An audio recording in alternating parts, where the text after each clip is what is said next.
So you've planned out your photo. You've gathered up all your gear, you've gone out to your favorite spot, you set everything up, you made sure everything was right, you dialed everything in, got your shot, you've taken it home, sat down at the computer, you edited everything, made sure everything was looking good, got it all set up, converted, you post it up to your website or social media, and then when you go to look at it on another device, it has gone shockingly wrong. Why is that? Did you skip a step? Did you not convert it correctly? Where did it go wrong? Hey everybody, it's James, welcome back. We're gonna go over a little bit about color correction this week and how you can do that. Do you do color correction? Do you not? Do you calibrate your computer? Do you calibrate your monitor for any of your color profiles? If you do, great. If not, let me show you a tool that I picked up to do color calibration on my computer. So what are the benefits of using a color calibration tool? When I first started getting into digital photography, coming from film photography, I had actually made myself a color card, kind of did it in a weird hacky kind of way by going to the local hardware store and getting some paint chips. Once I could kind of match all that up on the computer and make everything look the same, I figured I was calibrated.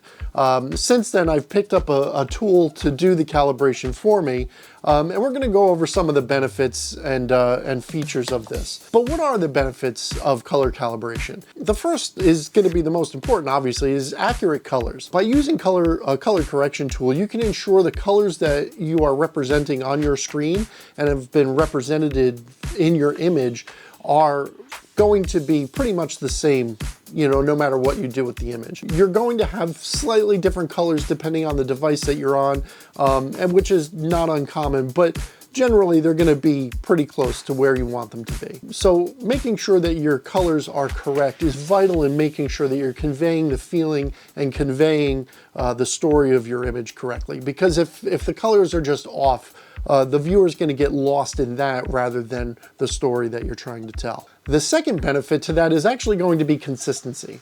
So I don't know about anybody else, but I'll sometimes create a series of images. If I'm going out to a particular spot or a particular area to capture a particular subject, like a waterfall or maybe some birds or what have you, I'm gonna take more than one photo. So I wanna make sure that whatever series of images that I create are gonna be consistent across the board as far as their color. So if everything is calibrated, when I load those images up into Lightroom or Photoshop or what have you, you'll be able to match all of those images together because, if a cloud came in and changed, some shadows or whatever, you'll be able to keep things consistent between them. Having your computer and your monitor calibrated will help you with that consistency. So the last benefit to that is going to be an improved exposure. So if your colors are consistent throughout your image, you can adjust your brightness, adjust your exposure, even your temperature and saturation equally across the board, which will give you an improved exposure.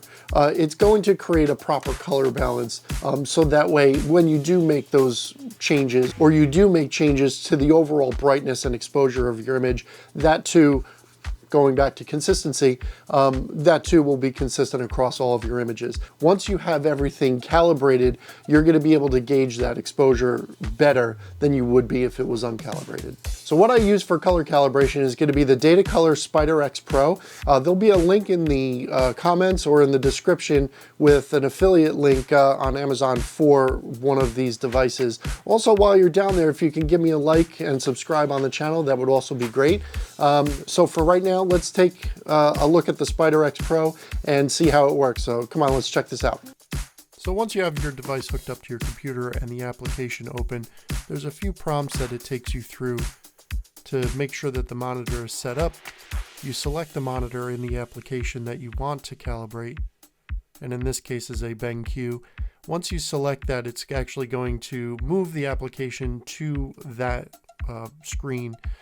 You set it as a desktop or a laptop type screen, depending on the information. You set the model and make of the device so that way it knows what profile to use and whether or not you can adjust brightness and Kelvin presets.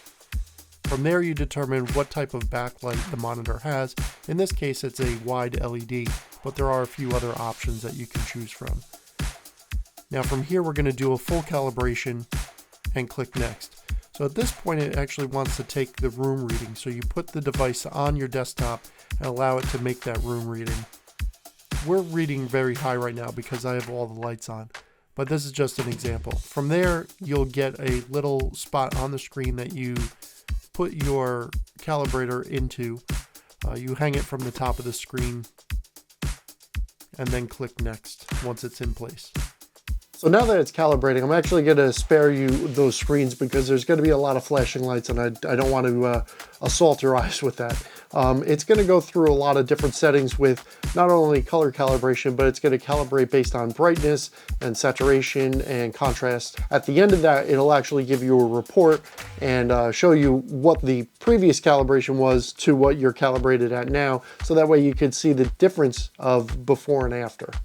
So that's how I keep my monitor calibrated, so that way I can make sure to deliver the best quality photos that I possibly can.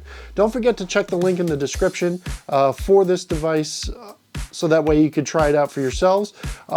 As always, thank you very much for the support. So if you could give me a like on this video, that would be great. Subscribe to the channel if you haven't already.